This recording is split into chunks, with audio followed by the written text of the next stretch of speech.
Welcome everyone to Daf Yomi 1 week at a time. This is Masechet Avodah Zarah, and this is our 7th class.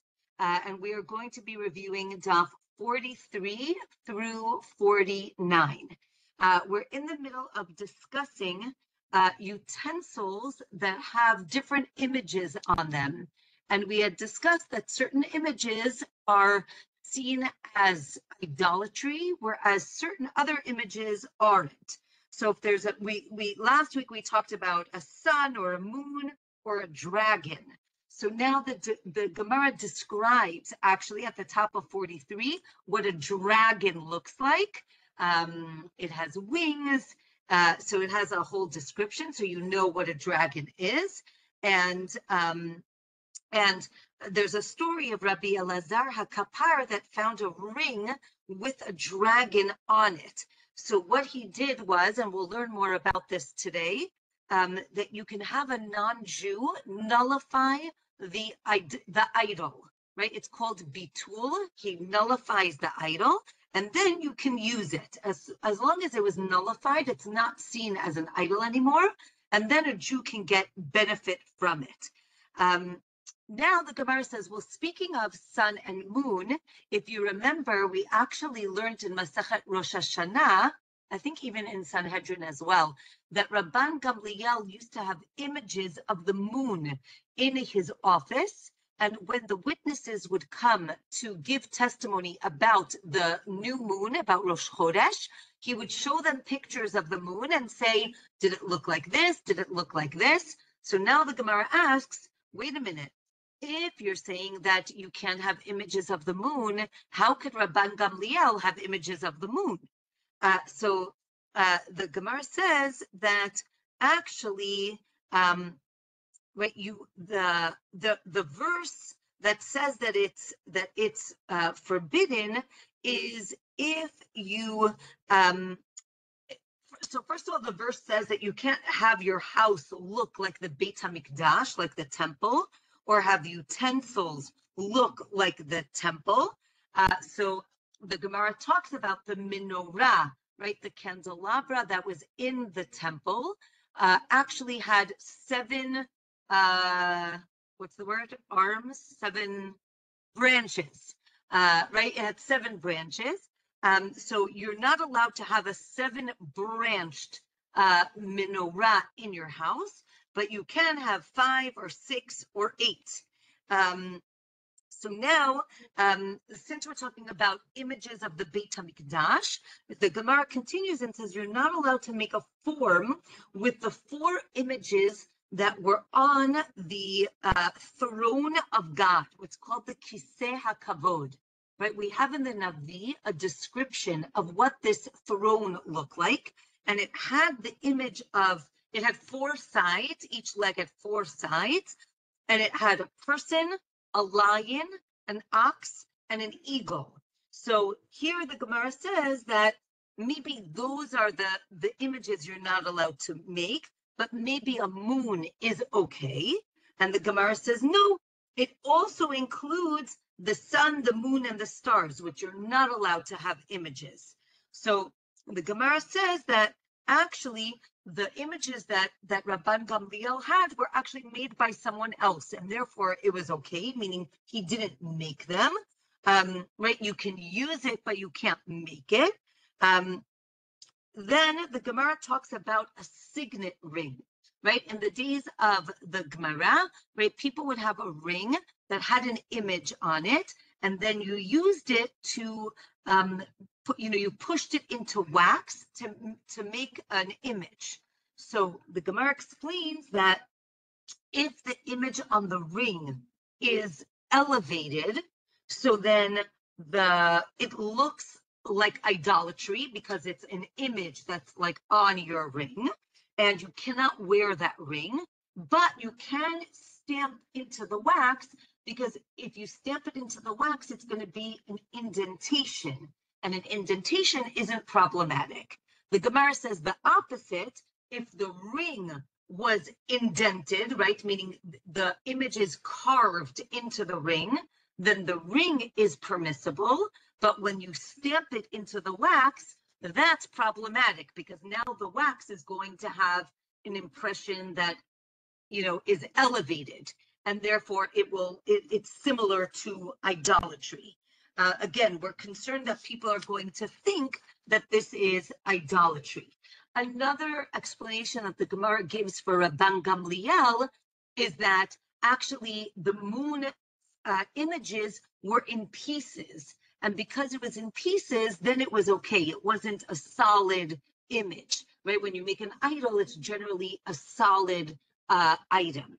Okay, the next Mishnah at the bottom of 43 tells us that if you find an idol, you should grind it up or you should throw it into the sea. Why can't you just grind it up? Because if you just grind it up and put it in your garden, so then it's going to become fertilizer, and actually you're going to get benefit from it. And as we said, you're not allowed to get benefit from an idol, therefore you have to throw it into the sea. So now the Gemara explains that we learn this, or a question about this is the golden calf, right? The Egel HaZahav. The Torah tells us that it was ground up and it was thrown into the wind. Now, if the Mishnah says you have to throw it into the sea, they didn't do that. They didn't put it into water. So the Gemara says, no, actually, on Daf 44, it actually says that it was ground up and Moshe did put it into water and he made the people drink it. And it was similar to the Sota ceremony, where when they drank it, right, the people who did idolatry, who did Avodah Zarah, they were punished and the other people were not. Okay, now other cases of people in the Tanakh that destroyed Avodah Zarah. So Ma'acha, who was King Asa's grandmother, she made an idol, and Asa, right, her grandson, ground it up and again threw it into the wind. So the Gemara says, well, that one is okay because he threw it into the wind in a barren area. And therefore, it wasn't fertilizer for anything because there wasn't anything growing in that area. Okay, then the Gemara talks about the Nachash HaNachoshet, right? The copper snake that was made in the desert, right? If you remember, the Jewish people were doing terrible things, and there was a plague, and everyone started dying. And then they made this copper snake, and whoever looked at it would be healed. So they saved this copper snake. Actually, people say that that's where the sign, I forgot what it's called, the sign for medicine, which is like a stick with a serpent around it, that comes from here because, right, they looked at the serpent and they were healed. So that's where medicine gets its symbol. So what did they do? They saved it for many, many years. But what happened, right, with things that, I guess, images that get saved, people forget what they were, and then people started worshiping this image, this snake. So what did they do? They ground Chizkiah, the time of Chizkiah, they ground it up and they threw it into the wind. Okay, the Gemara says, no, actually, this is different because Moshe built it himself. So really, it can't become idolatry, right? Because we're going to see that one person cannot make someone else's property into an idol, right? Meaning if I own my property, if you bow down to my property, you can't make it forbidden for me because that's not fair, right? So you can make your own things forbidden, but you can't make my things forbidden. So the Gemara says really they didn't need to grind it up, but they did so just as a protective measure. The Gemara talks about in the Navi in Shmuel Aleph, David crushes up the idols of the Plishtim, and again he scatters it, or maybe he actually burnt it, or maybe he carried it away. So the Gemara discusses how David dealt with these idols. Since we're talking about this this scene, the Gemara tells us that David took the crown from, oh, thank you. I knew someone was going to put in the name of the, thank you very much, Ilani. Okay, so David took the crown of the idol, and then so then the Gemara says, wait a minute, how could he take the crown of an idol? So Itai Hagiti, who is with him, who's not Jewish, he nullified the crown, so then he could take it and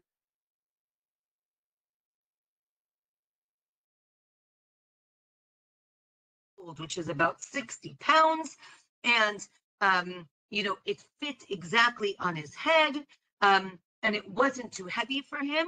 The Gemara says maybe there was a magnet in it, so it like was suspended, and that's how he could wear it. But the Gemara describes almost like a King Arthur kind of a scenario where right, only the person who's fit to be the king could wear this crown, right? And the Gemara explains that because David guarded Hashem's mitzvot, his commandments, because he put on tefillin, so then the crown could sit on his head. And right, it was a testimony for the house of David, right? Again, if the crown fit you, you could be king. And since we say this, so Adoniah, who was David's son, who wanted to be the next king, even though Shlomo was supposed to be the king, he tried to take over and he tried to put on the crown, but it didn't fit him. Okay, the next Mishnah tells us that this idolater, Proclos, asked Rabban Gamliel in Akko, right? They were in the bathhouse of Aphrodite, who's obviously a pagan goddess, right? How could you be Rabban Gamliel? How could you be in this bathhouse, right? There's an idol here, right? The Romans used to put an idol in the bathhouse. So he said, how can you be here?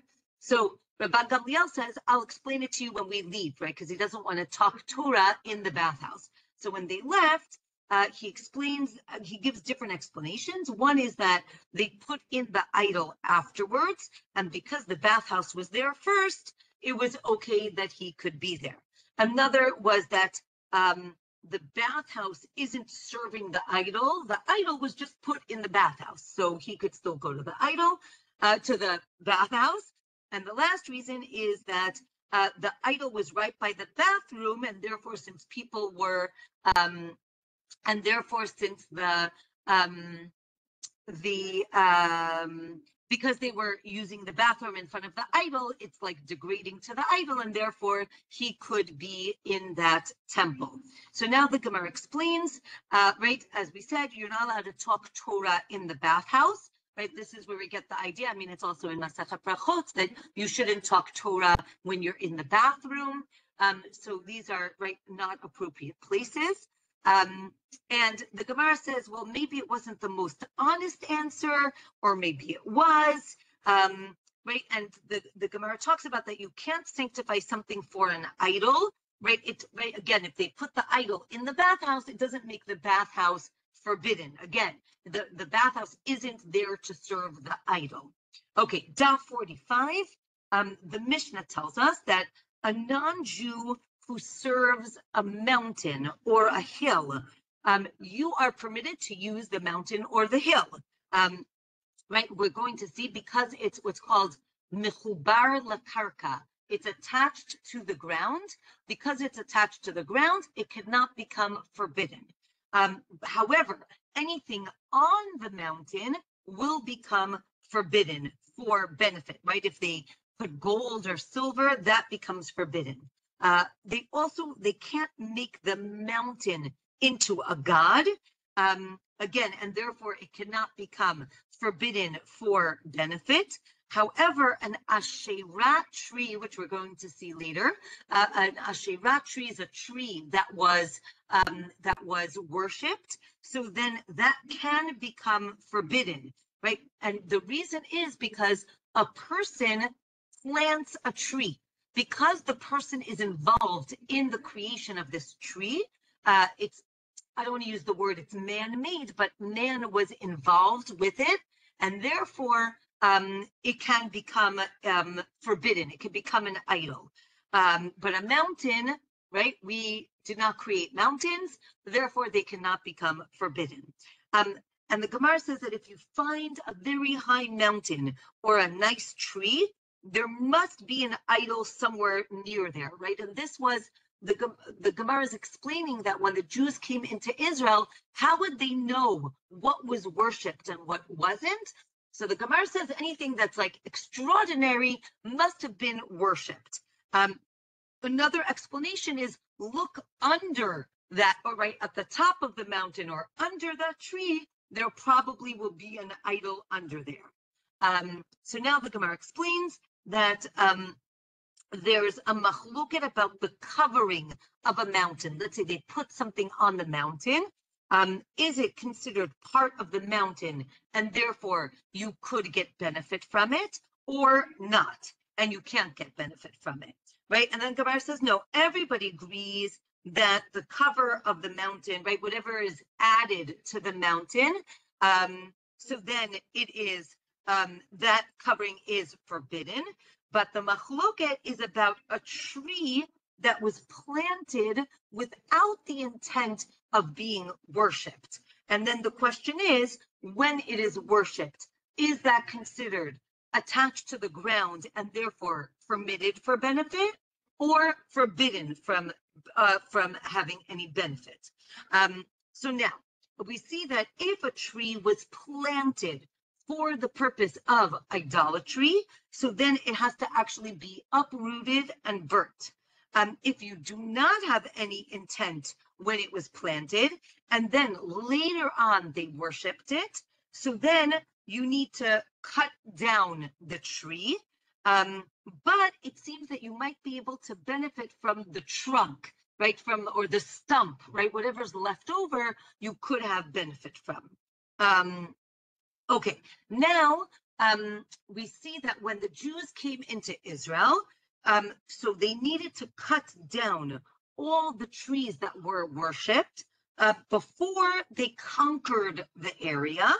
And then after they conquered the area, they go back and they destroy, meaning they burn the trees that they had cut down. Okay, and another opinion is actually you have to uproot the entire tree. You can't even leave a trunk. Okay, Daf 46 says that you are allowed to give idols nicknames, but like negative nicknames, right? So if you could like make fun of the idol. So if the idol is called the eye of everything, you could call it the eye of a thorn bush, or the face of a king, so you can call it the face of a dog, right? The idea is to degrade the idol as much as possible. Okay, so now people, Daf 46, people who worship a mountain. So then again, as we said, the mountain is permissible, you can use the mountain, but those people get killed for doing idolatry. Okay, if they worship like vegetables, so then they become forbidden because, right, you pull them out. And if and again, the people the people are punished for idolatry. Okay, 1 second.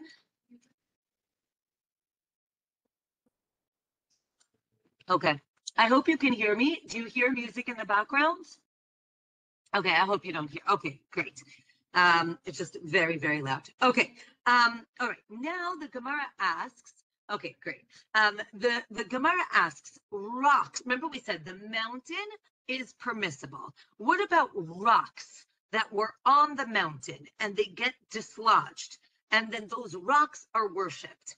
Are they considered part of the mountain and therefore they're permitted and you can get benefit from it? Right, or are they, because they're dislodged, are they seen as not attached to the ground and therefore they are forbidden? Okay, so those are the two options. Let's say a person stood up an egg, right, I guess on a pedestal, and then he bowed down to that egg. So remember we said you have to have some sort of, the Gemara calls it tfisat b'nei adam, which means I need to have some sort of a hand in this item. Like we said, the tree was planted by a person, right? So therefore, if it's worshipped, it becomes forbidden. Mountain, you have nothing to do with the mountain, therefore it does not become forbidden. So an egg, you didn't create the egg, but when you stood it up, that is an act, and maybe that's enough to make it forbidden. Or no, it's not enough, right? So it seems that, right, again, the question is if he stood it up. So the Gemara says no. If you stood it up and you bowed down to it, it would become forbidden. But let's say you stood it up so that you could bow to it, but then you didn't bow to it yet. Does it become forbidden right away? Or you need to bow down to it in order to make it forbidden? So right, maybe the question is, if a non-Jew came and bowed down to it before the Jew had the chance, so maybe he makes it into an idol, because again, the Jew wanted it to be an idol, just he didn't get a chance to bow down to it. And the Gemara ends with teku. We're not sure the answer. We're going to have, like, I think there are a few more tekus coming up. Okay, a person bowed down to a mountain. So again, so we said the mountain is permissible. Rocks, not sure. What about if you take rocks, can you use it for the Beit HaMikdash, right? Can you build the temple with these rocks, right? Is it considered attached to the ground and therefore it's fine or not? Right? Let's say we're going to use it for the altar, for the Mizbeach. So this is what's called machshir korban, right? Something that facilitates a sacrifice, right? You need an altar to bring a sacrifice, but the altar isn't exactly like a sacrifice, right? We know that to bring a sacrifice, that animal has to be pure, it has to be very specific things, and if it's not, it's inappropriate and you can't bring it. But what about the altar, right? On one hand, it's the thing that facilitates the sacrifice, but on the other hand, it's not the sacrifice. So the Gemara says that again, that it's questionable if it has the same laws as a sacrifice or not. Okay. Let's say a person bows down to wheat that's growing in the field, right? It's still attached. So can you use that wheat, right? The flour from that wheat for a mincha, right? For a grain offering, right? Again, on one hand, so the Gemara says, right? If right, you're going to grind up that wheat, and now you're changing the form. If you change the form, is that enough of a change, and therefore you can use it? Or no, right? It's not enough of a form. It's not enough of a change, right? And the Gemara gives another example of an animal that became unusable for a sacrifice because it was sodomized, and then it has a baby, right? Is the baby okay or not to use for a sacrifice? So the Gemara says maybe it's a similar case, but maybe it is not a similar case. The Gemara on Daf 47 says that, let's say you bow down to a palm tree, right? Can you use the palm for a lulav? Again, right? Can you use parts of these things to perform a mitzvah, right? We know that to perform a mitzvah, we want to use the best things that we can. If something is used for idolatry, that doesn't seem appropriate. So again, so now the Gemara says, if it was planted for idolatry, so then everybody agrees that you cannot use it. But if it was planted for regular use, right? So if it was planted for regular use and then it was and then it was worshipped. So you can't use it for yourself. You can't get benefit. But what about for a mitzvah? Maybe you can. So the Gemara says that right. Let's say again, the tree was used for idolatry, and then it was nullified. Again, we talked about a way that we can nullify these things. So now again, can it be used for a lulav? And here the Gemara introduces another concept, which in Hebrew is called dichui.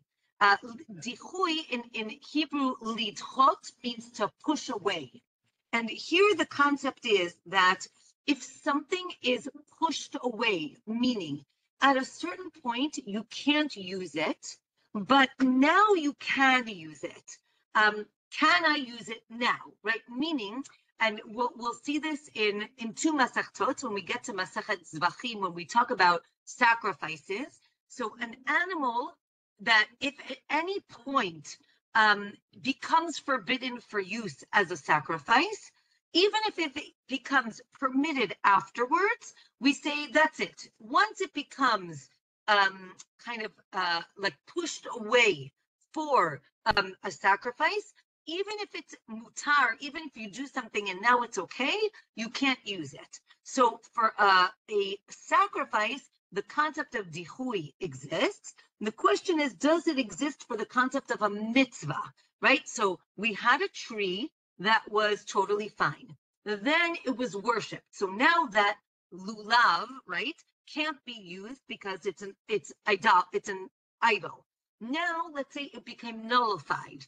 Can you use it or not, right? Is the fact that at one point it could not be used and therefore you can't do it, or no, right now it's permissible, so therefore it is permissible.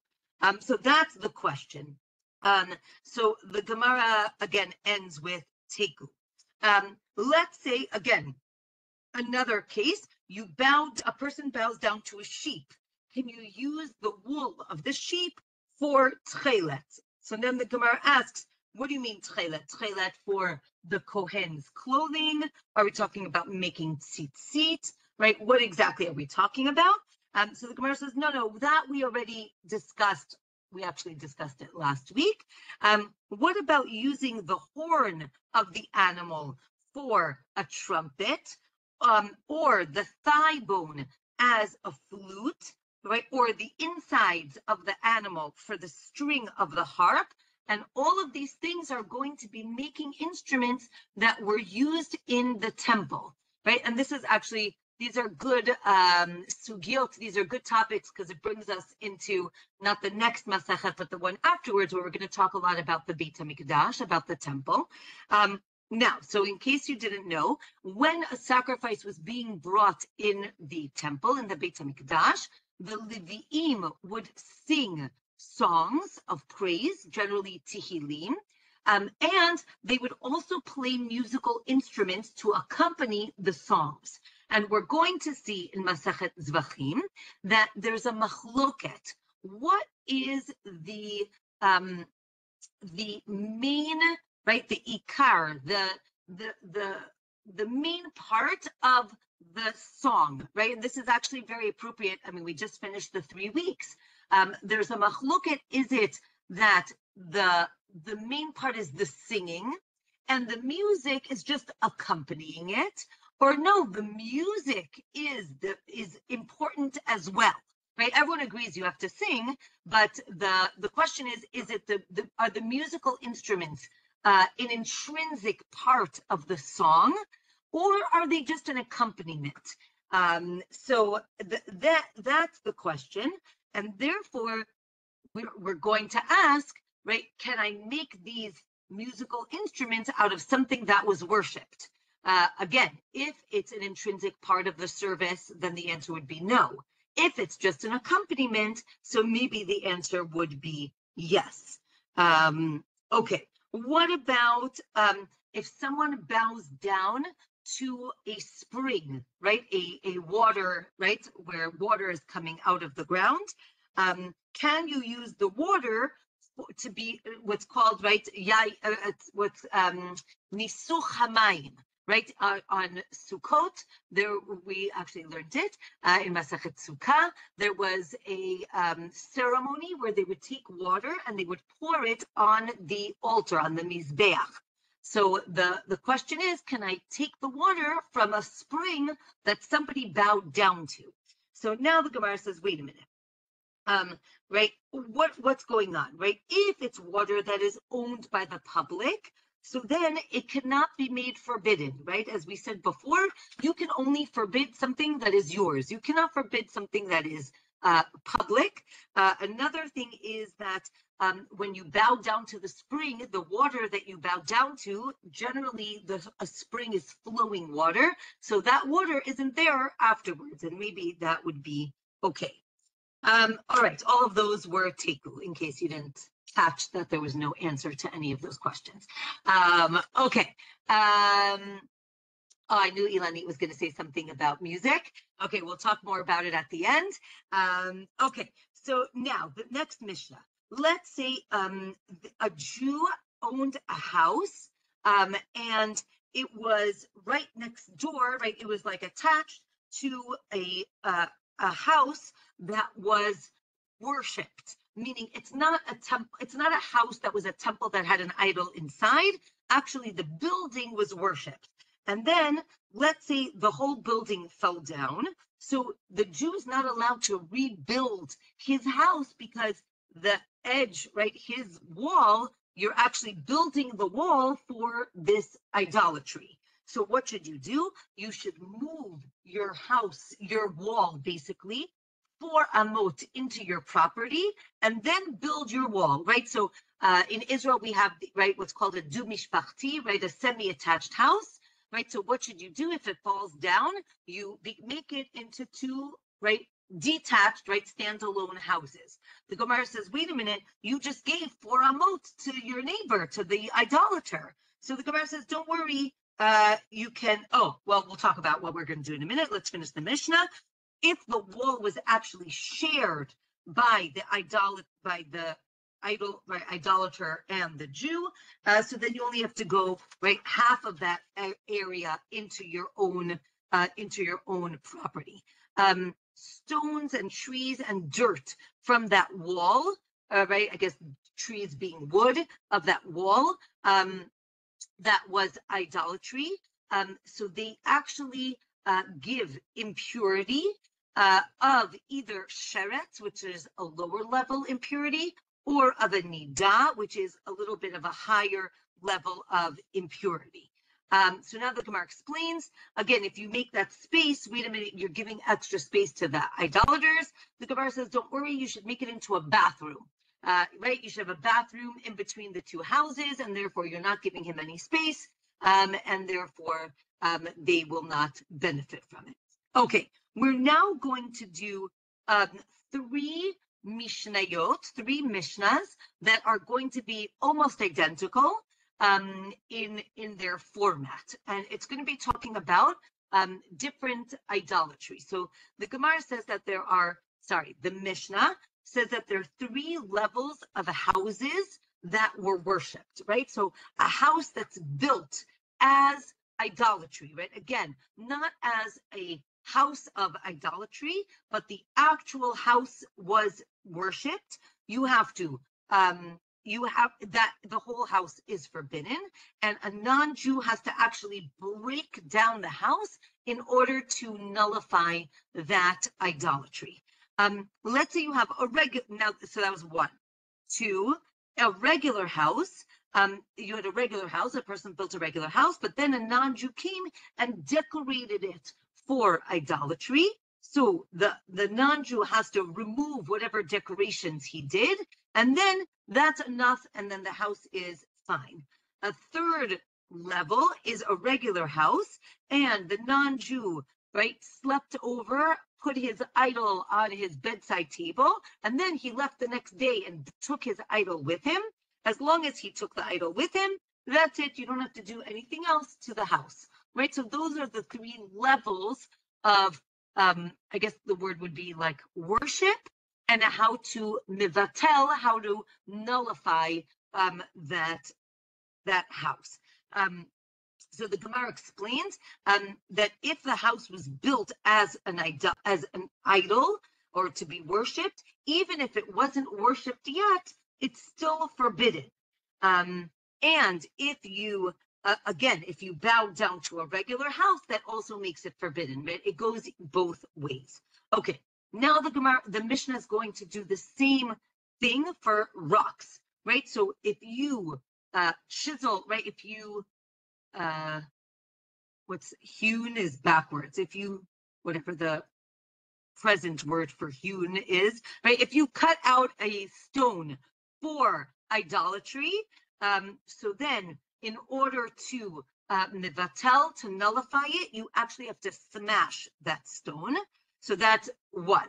The next level is a regular stone, but then it was decorated for idolatry. So then you just have to remove the decoration.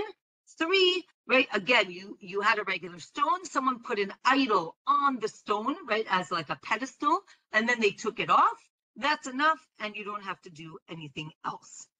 So the Gemara explains that what's this decoration? Even if you chiseled into the stone, as long as you plaster over it and you don't see the decoration, so then that is enough. Okay, next Mishnah, Daf 48, are 3 types of Asherah, right? Of 3 types of trees that were worshipped, right? One is that it was planted for Avodah Zarah. Again, it's forbidden, and you have to like destroy it. Another one is that you had a regular tree, but you cut it or carved it out. So then, as long as you take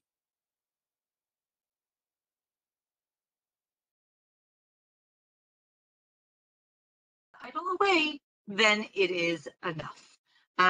Okay, so the Gemara explains that if you grafted onto the tree, right, for idolatry, again, as long as you take it away, that's enough. Let's say you bow down to the tree. So now anything that grows from that tree, from then on, is forbidden. Or maybe it's not forbidden because you didn't do anything to the tree itself, right? Maybe you have to actually change the form of the tree in order to make it forbidden. There's also a machloket about the base of the tree, right? So again, if you cut it down, can you use the base or not? Okay. Next Mishnah, again, the Asherah. Right, so if you're interested, my friend Shuli Mishkin wrote a whole article on the Hadran website about different, right, who Asherah was. Was she the wife of Baal, which was another Canaanite god? Was she the daughter, the wife? There are different depictions of who Asherah was. So the Mishnah says, what is an Asherah? Any tree that has an idol underneath it, or any tree that was worshipped itself. So you see, that's really the machloket. Did they worship the tree, or was it like part of the worship, but there was an actual idol underneath? So in Sidon, they actually worshiped this tree, but then they found a pile of rocks with like idols inside, and therefore it shows that they worshiped the idol and not the tree. And then as long as they moved the idols, the tree became permissible. So the Gemara explains that there are 2 types of Asherah, right? So for the first 2 types, everyone agrees, but for the last one, there's a machloket if they worship the idol, again, under it, or they worship the tree itself. So if there's a pagan priest who's sitting under the tree and he doesn't eat from the fruit, so then you know that that tree is an Asherah and, right, like holy to them, and therefore forbidden for us. Or even if they pick the fruits, maybe they send it to the temple, that would also mean that it is forbidden. Okay, next Mishnah.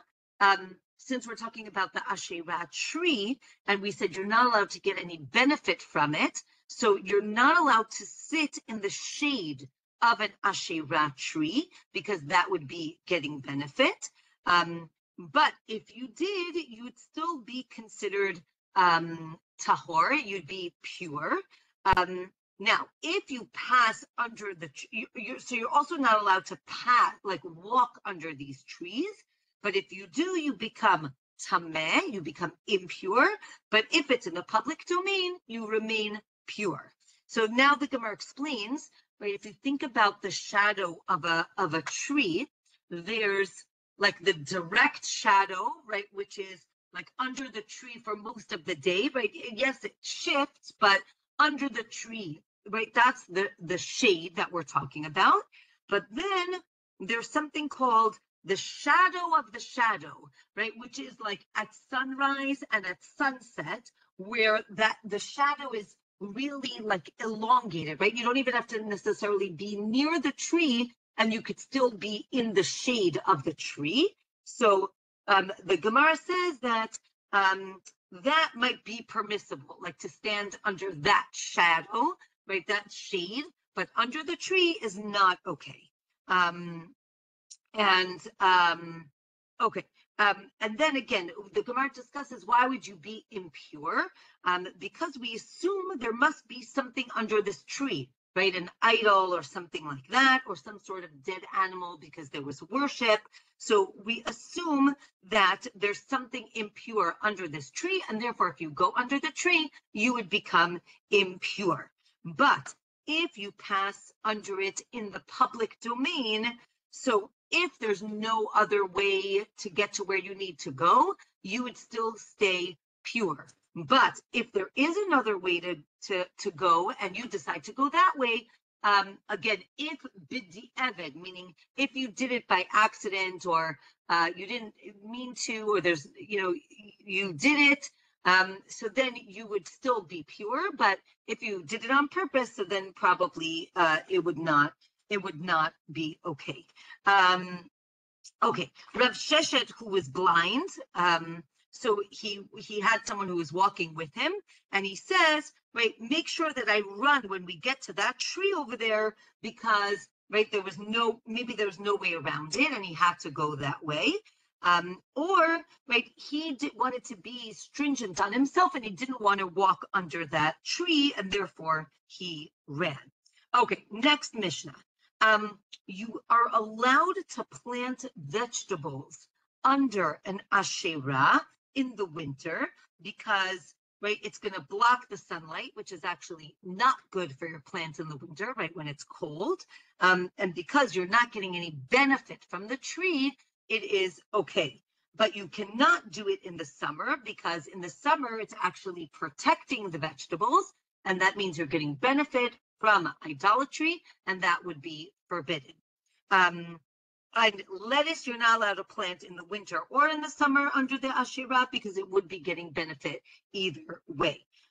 Or maybe you cannot plant vegetables in the winter under this tree because the leaves are going to fall on it, and then when leaves fall, they actually become right, like a fertilizer, and therefore you'll get nutrients from the Avodah Zarah, from the idol, and therefore it is not okay. So the Gemara explains, and this is a machloket throughout the Talmud. In Hebrew, it's called Zeh v'zeh gorem, which literally means this and this cause something to happen, right? So this is usually brought up when we have two variables or two components to one thing, right? So we have vegetables that are planted in the ground. Now they get nutrients from the ground, but they also get nutrients from, we'll call it the air, we'll call it the sun, above and below. Now everything below is permissible, but above, right, from the tree, which was worshipped, is forbidden. So the Gemara discusses, and it's a machloket throughout the Talmud, if you have zeh v'zeh, right, that right, these two things are making the plant grow. So if one is forbidden and one is permissible, do we say ze v'ze gorem is okay because half of it is okay, or ze v'ze gorem is asur because it's forbidden because half of it is forbidden, right? We have this when we talk about forbidden, right? Let's say two animals have a baby, right? And one of them was permissible and one of them was forbidden in terms of, let's say, for sacrifice. So is the baby permitted or forbidden, right? So that's ze v'ze gorem, right? So the Gemara also brings a case we actually saw in, right, in challah and then in sachim, right? If you have leavening, if you have seor that is from truma, and some that, right, which is forbidden for anyone who's not a kohen to eat, and you have leavening from, right, a regular source, and each one is not enough to make your dough rise, but when you put it together, the dough rose. So is the dough, right, truma or chulin, right? Is it regular or is it truma? Again, when you have both of these. So one opinion is that maybe we go according to the last thing, right? The first thing was put in, it wasn't enough to make it rise. Now you put in the last one, and now it's going to rise. So maybe it goes by whatever the last thing was. Or maybe you have to actually remove what was forbidden, and then it would be okay. Okay, right, the same idea. Let's say you took wood from an Asherah and you put it into your oven to heat up the oven, and then you baked bread in it. So the bread would become forbidden. And the Gemara actually says that the halacha is ze v'ze gorem is mutar. It is permissible, meaning if one component was okay, one component was forbidden, you put them together, it is that combination is permissible. That is the halacha. Okay. Second to last Mishnah for today on Daf 49. Let's say you took the wood of an Asherah, again, that was worshipped. That wood is forbidden. And as we said, if you use it in an oven, if it's a new oven, you actually have to break the oven. Because if you remember, part of finishing up the oven is the first burn. So if you put in wood from that's idolatry, you just made your oven idolatry, basically. If it's an old oven, you just have to cool it down, and then you can use it, right? You didn't ruin the oven. Okay, we said that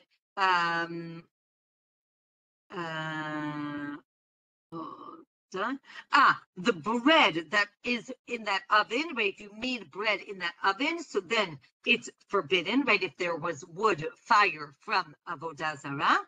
If it got mixed up with other bread, so then you can't eat any of them.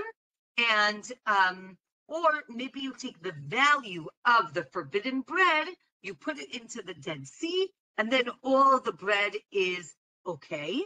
Or no, you cannot redeem bread that was baked in an oven of idolatry, and you cannot eat any of it. The same question, right? Let's say you had a stick of, again, like a piece of wood from an Asherah, and you used it as part of your loom. And now you spun or you wove some fabric. So again, first of all, you're not allowed to get any benefit from that loom. And if you made cloth, that cloth is forbidden. And if it gets mixed up with other cloth, it's forbidden. Or, right, you have to put the value into Yam HaMelech, and then it would be okay. The Gemara says we need both cases, the bread and the loom, because with the bread, right, the wood is getting burnt up in the oven. With the cloth, the wood is still there, right? It's part of the loom. And the law is, the halacha is, you can redeem idolatry, which means that you can take the value of whatever was put in this thing and take it to Yam HaMelech, and then you can use that object. Or maybe you can only redeem the bread, but not, let's say, a barrel of yayin nesach, of wine that was worshipped, or maybe even that would be okay. All right, last Mishnah for today. How do we nullify an Asherah? Again, if you pull off branches or leaves, if the non-Jew pulls off the branches or the leaves, that is seen as nullified. If you prune it, so again, generally when you prune a tree, it's for the good of the tree. The tree is idolatry. So if you prune it, then it is forbidden. So the Gemara explains, again, these branches, there's a machloket if they're forbidden or permitted. If it's for your own needs, it's okay. And if it's to improve the tree, it is not okay. Let's say you find an idol that was broken, right? You're walking down the street, you find a broken idol. So a non-Jew actually has to nullify each piece of the idol, or no, as long as, right, if it's whole, it needs to be nullified. If it's broken, so then it does not need to be nullified. What about, so now the machloket is, if they worshipped these shards, right, these broken pieces of an idol, were they worshipped? Or no, everybody agrees that they did worship these shards, but if the shards broke, so then that's the machloket if they worship that or not. Or another machloket is maybe if the idol can be put back together, right? So, right, is it seen as nullified because now it's in pieces, or not because a person can put it back together and it would be seen as a whole, as an idol, and therefore forbidden. Okay, with that, we are finished for this week. Next week, we are going to meet Be'ezrat Hashem on Thursday.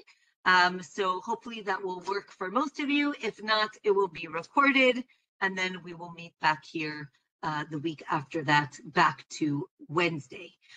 Okay, if anybody, we have a few minutes. If anybody has any questions, I'm happy to discuss. Zohar is often telling me to be careful and not extrapolate about things that you teach me and try to apply them today. But there is one thing, this Asherah tree, that has made it into everyday, colloquial, whatever.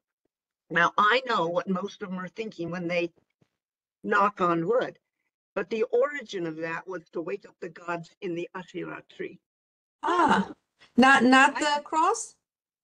That's what I said. I know they're thinking that is an extrapolation of it. It was a secondary usage of it. And I'm not going to get into that, but I know how it started. Wow. And the Druids worshiped the oak tree in Britain. And so I had heard the derivation of knocking on wood had to do with their practices. Wow. Interesting. Interesting. Okay, I did not know that. Okay, so there's something new every day. Mm-hmm. Yeah. Okay. Ilanit, you want to tell us a little bit about the music? Yeah. Oh, I won't take you off on that big tangent. Just my note, though, was that this is, all the way since the time that the Greeks began to write these treatises in the 4th century before the Common Era about music, and all this very detailed discussion was going on. It ended up that it got translated into Latin, and it ended up that the church starts talking about it. And as they begin to bring opera in Italy forward, all these discussions about, is it the words, is it the music, which serves which, and all the back and forth, we still have it today. Composers and lyricists still battle and discuss what's preeminent, what matters, which way do you go?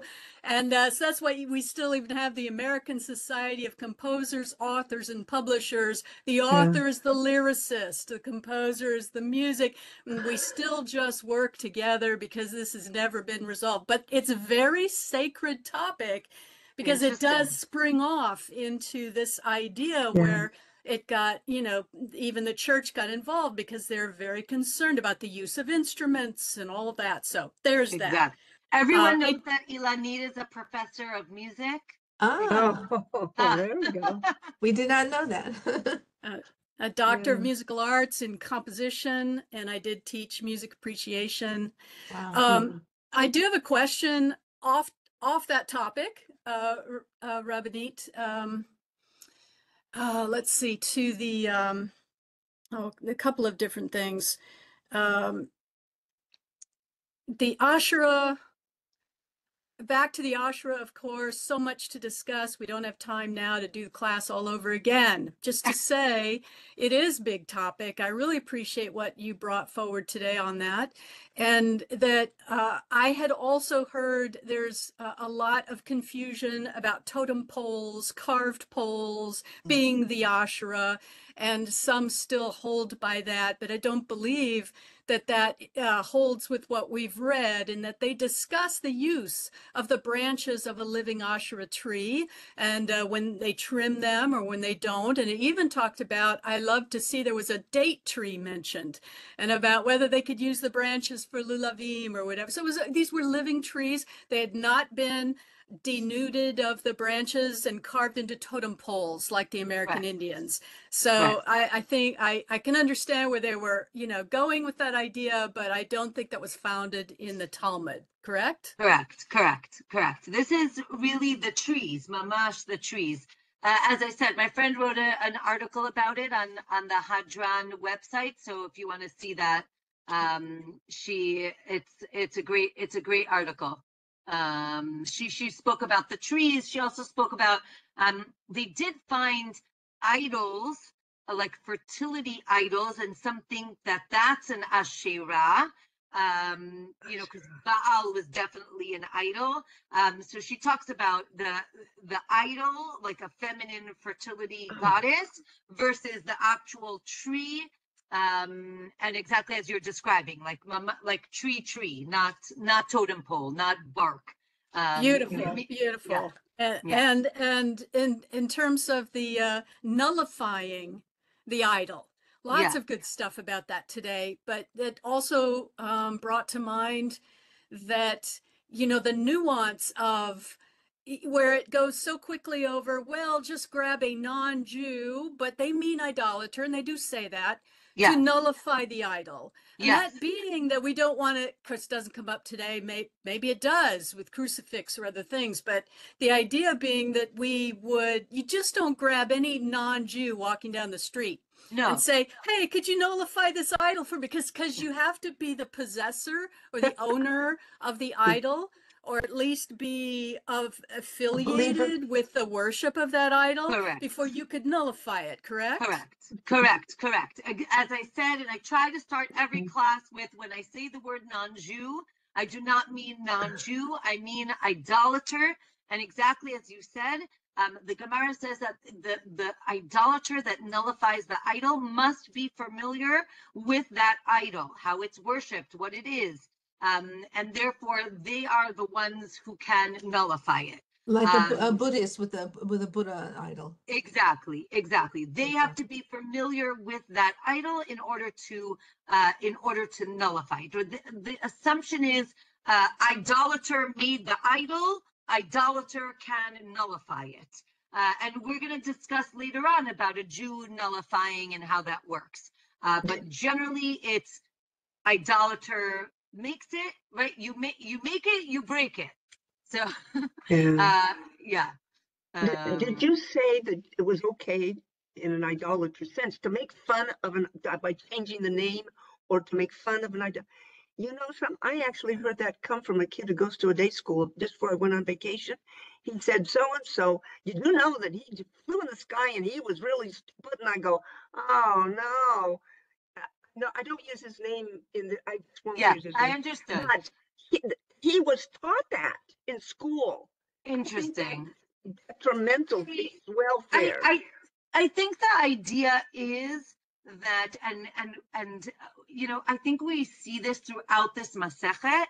The rabbis are very concerned for the pull of idolatry, right? We don't really see that nowadays.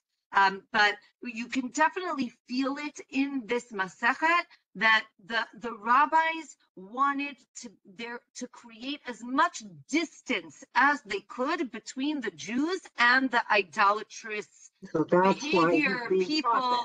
So the idea is, the Gemara does say that you can make fun of these idols, because the idea is we want to, again, right, distance, I would say take away from the shiny pull of these idols. That's the idea. I'm trying to justify it, and that does help a little bit. He's 10 years old, but I'm not so sure it's a good thing to do. I don't think it's something. Yeah. Again, it could be that in that school they feel that's a way to keep them away from other religions. Yeah, that's what maybe that's what they're using. But I definitely think that in the Gemara, it's talking about, right, again, how excited are our kids when they grow up and they, hear about the Greek gods and all the mythology, like it's exciting. And I think the Gemara is trying to say, no, stay away, right? Okay. I think that's the idea. Nowadays, we learn Greek mythology and we're like, oh, it's really cute, but no one's going to make a temple for Zeus, hopefully, right? And I think that's what the Gemara is living in a time where that's what everybody's doing. So in order to create distance, they're like, yeah, feel free, make fun. But I don't think it's a lesson for nowadays, personally. But everyone should do what they want to do. Thank you. All right. Okay. Wishing everyone a Shabbat Shalom. I just wanted to say one thing. When you said about the leaves falling down and creating food for the vegetables that underneath it, I immediately thought of Eliza when I wrote mulch. Because I knew that she was going to say. Yeah, I knew you were. I didn't say you were wrong. Listen, go on about it. We go to Eliza for anything that has to do with trees and growing and horticulture. We'll go to Ilanit for music. Yeah. We can go to my mother-in-law for art. She's an artist. So there we go. And Zohar always gives me the words that I'm trying to translate. So everyone has a role. Everyone else who's listening, feel free to take another role. There are always other things that can be done. I didn't give you any examples in Spanish or Yiddish, but okay, 4 languages. Okay, good. All right, Shabbat Shalom, everyone. See you next week. Shabbat Shalom. Thank you. Thank you My so much. pleasure. Thank you, everyone.